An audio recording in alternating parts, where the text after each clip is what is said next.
अपने mutual fund portfolio को rebalance कैसे करना चाहिए? देखिए, ऐसा सजेस्ट किया जाता है कि आपको अपना म्यूचुअल फंड पोर्टफोलियो हर 6 से 12 महीने के रेगुलर इंटरवल्स में रिव्यू और रीबैलेंस करना चाहिए। क्यों? आप हर सीजन में उस सीजन के हिसाब से अपना वार्डरोब भी एडजस्ट करते हैं, राइट? गर्मी में कॉटन आ गई, विंटर्स में वुलन आ गई। सिमिलरली मार्केट के हिसाब से आपका पोर्टफोलियो आपको अपने गोल्स के हिसाब से रिटर्न्स दे रहा है या नहीं, ये रिव्यू करना जरूरी है ताकि आप अपना पोर्टफोलियो रीबैलेंस कर सकें to be closer to your expected returns. आज के वीडियो में मैं आपको इसी प्रोसेस को डिटेल में समझाऊं। तो चलिए आपके इन्वेस्टमेंट के वार्डरोब को रीबैलेंसिंग के स्ट्रेटेजी से ऑर्गेनाइज करते हैं। What is rebalancing? जैसे आप हर सीजन से पहले अपना वार्डरोब रिव्यू करते हो, देखते हो कि सर्दी के कपड़े ज्यादा हो गए या समर के मिसिंग है, वैसे ही आपको अपने इन्वेस्टमेंट पोर्टफोलियो का भी रेगुलर रिव्यू करना चाहिए। पोर्टफोलियो को रिव्यू करने के बाद का स्टेप कहलाता है रीबैलेंसिंग।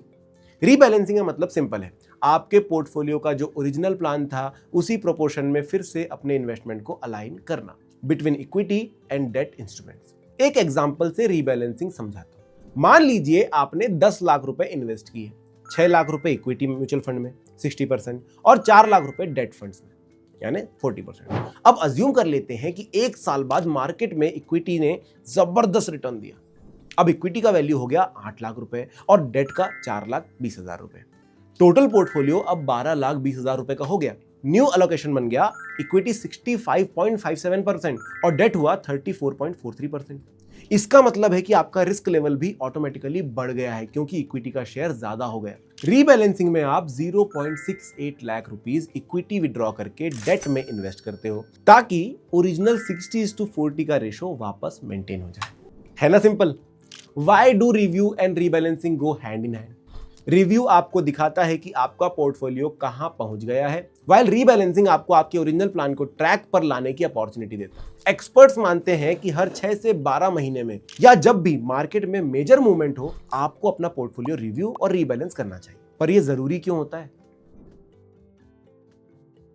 मार्केट के अप्स एंड डाउन्स नेचुरल है, लेकिन आपका पोर्टफोलियो हर बार उनके हिसाब से नहीं बदलना चाहिए। उससे आपका personal goal based asset allocation बिगड़ सकता है। इसीलिए हर कुछ टाइम बाद पोर्टफोलियो का रिव्यू करके उसको वापस अपने ओरिजिनल प्लान के ट्रैक पे लाना जरूरी होता है। डिटेल में बोलूं तो इसको 3 रीजंस में डिवाइड कर सकते हैं। Reason first, maintain risk level. आपने जो रिस्क एपेटाइट सोचकर पोर्टफोलियो बनाया था वो एलोकेशन के हिलने से चेंज हो जाता है। जब आपके इन्वेस्टमेंट में इक्विटी का एलोकेशन बढ़ता है तो पोर्टफोलियो ज्यादा रिस्की हो जाता है। जब डेट का एलोकेशन बढ़ता है, रिटर्न्स कंपैरेटिवली लो हो जाते हैं। रीबैलेंसिंग इंश्योर्स कि आपका पोर्टफोलियो आपकी रिस्क प्रोफाइल के हिसाब से ही चलता रहे। Reason 2, profit booking at the suitable time. जब आपके पोर्टफोलियो में डेट का एलोकेशन ऊपर जाता है, आप रीबैलेंसिंग के थ्रू थोड़ा प्रॉफिट बुक कर सकते हैं। जब इक्विटी नीचे होता है तो रीबैलेंस करके आप लोअर वैल्यूएशन पर इन्वेस्ट करने का मौका ले सकते हैं।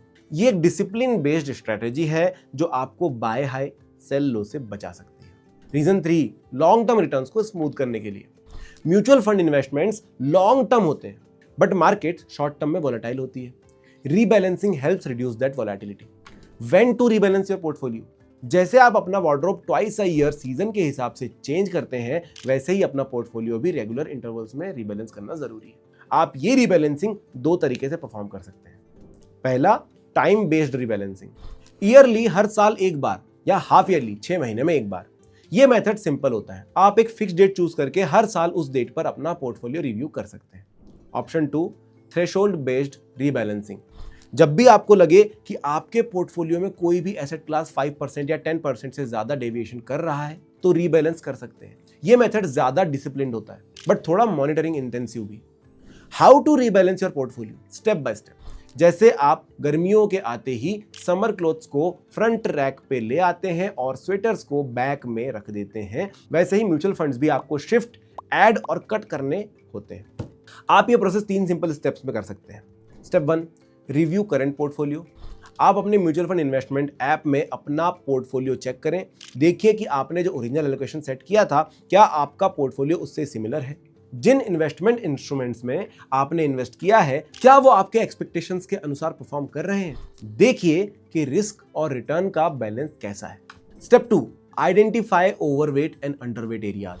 जहां इक्विटी या डेट ज्यादा हो गया हो, उन एरियाज को आइडेंटिफाई करें for example, original investment 10 lakh रुपए, ओरिजिनल एलोकेशन 6 लाख रुपए इक्विटी 60% और 4 लाख रुपए debt 40%। Assume returns after 1 year 8 lakh रुपए इक्विटी और 4.5 lakh rupees debt. Current total capital 12.5 lakh rupees. New allocation 64% equity 36% debt to rebalance 0.5 lakh rupees equity से डेट में शिफ्ट करें। स्टेप 3, एग्जीक्यूट स्विचेस और investments. Option A, SIP adjustment, new SIPs को underweight asset में divert करें। Option B, redeem from overweight and invest in underweight fund. लेकिन अगर आप रिडेम्पशन वाले ऑप्शन पर जाते हैं तो याद रखिए कि ये रिटर्न्स टैक्सेस के साथ आएंगे।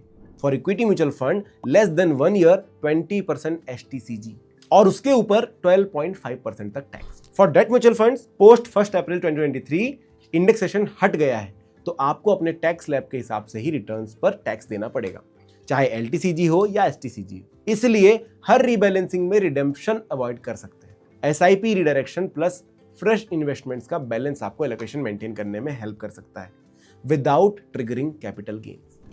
Tools to rebalance your portfolio. वैसे तो मार्केट में काफी टूल्स हैं जिनके थ्रू आप अपने एलोकेशन रिव्यू और रीबैलेंस कर सकते हैं, पर अगर आपने बजाज फिनसर्व म्यूचुअल फंड में इन्वेस्ट किया है तो आप अपना portfolio allocation Bajaj Finserv mutual fund की वेबसाइट के थ्रू भी देख सकते हैं। वहां पर आप investment summary, fund wise breakup और एसआईपी कॉन्ट्रीब्यूशंस क्लियरली देख सकते हैं। इजीली जज कर सकते हैं कि आपका करंट एलोकेशन ओरिजिनल प्लान से कितना डेविएट हुआ है। फिर चाहे आप एसआईपी रिडायरेक्ट करें या लमसम इन्वेस्ट करें, आप इन्फॉर्म्ड रीबैलेंसिंग कर सकते हैं। What if you don't rebalance your portfolio? Imagine अगर सर्दी के कपड़े आप जुलाई में पहनो तो अनकंफर्टेबल तो होगा ही।